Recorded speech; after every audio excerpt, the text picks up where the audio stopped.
केंद्र सरकार के बेटी बचाओ बेटी पढ़ाओ अभियान को 10 साल पूरे हो गए हैं। इस मौके पर प्रधानमंत्री मोदी ने देश की जनता के सामने एक और संकल्प रखा है। पीएम ने अपनी सोशल मीडिया पोस्ट में कहा कि बेटी बचाओ बेटी पढ़ाओ ने लैंगिक पूर्वाग्रहों पर काबू पाने में महत्वपूर्ण भूमिका निभाई है।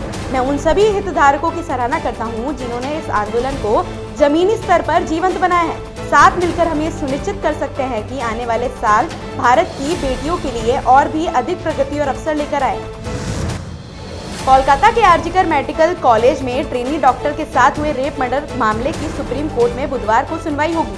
Chief justice Sanjeev Khanna, justice Sanjay Kumar और जस्टिस केवी विश्वनाथन की बेंच इस मामले को सुनेगी। उत्तर प्रदेश के प्रयागराज में महाकुंभ 2025 का आयोजन हो रहा है। यहाँ देश दुनिया से करोड़ों श्रद्धालु पवित्र संगम में स्नान करने पहुँच रहे हैं। इसी कड़ी में आज राज्य के डीजीपी प्रशांत कुमार भी संगम पहुँचे और पवित्र जल में स्नान कर सभी के लिए मंगल कामना की। बता दें, प्रधानमंत्री मोदी भी आगामी 5 फरवरी को संगम स्नान के लिए प्रयागराज आ सकते हैं। हालांकि अभी कार्यक्रम तय नहीं हुआ है। नई दिल्ली विधानसभा सीट से अरविंद केजरीवाल के खिलाफ चुनाव लड़ रहे प्रवेश वर्मा ने कहा कि हजारों की संख्या में दिल्ली में पंजाब के नंबर की गाड़ियां घूम रही हैं। यहाँ 26 जनवरी मनाने की तैयारी चल रही है। यहाँ ऐसा कौन सा काम हो रहा है जिससे हमारी सुरक्षा के साथ समझौता किया जा रहा है? प्रवेश वर्मा ने इसे सुरक्षा व्यवस्था को खतरा बताया। वहीं अरविंद केजरीवाल ने एक बयान में कहा कि ये पंजाबियों का अपमान है।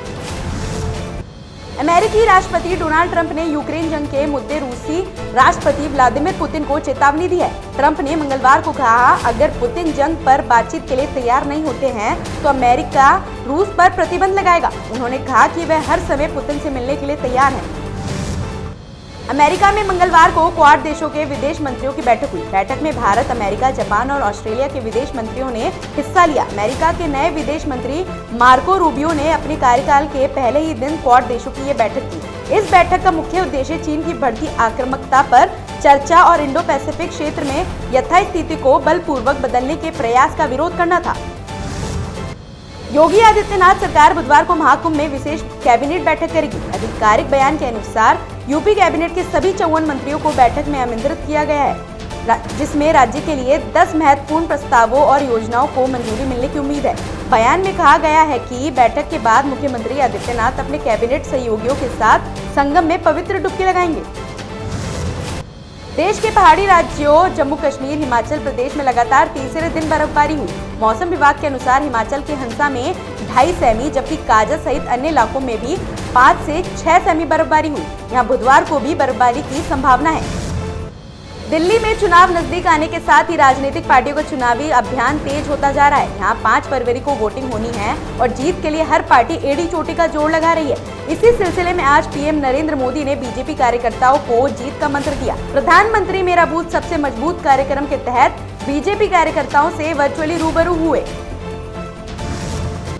सप्ताह में 70 घंटे काम का बयान देकर चर्चाओं में आए इन्फोसिस के संस्थापक नारायण मूर्ति एक बार फिर से अपने बयान के लिए चर्चा में हैं।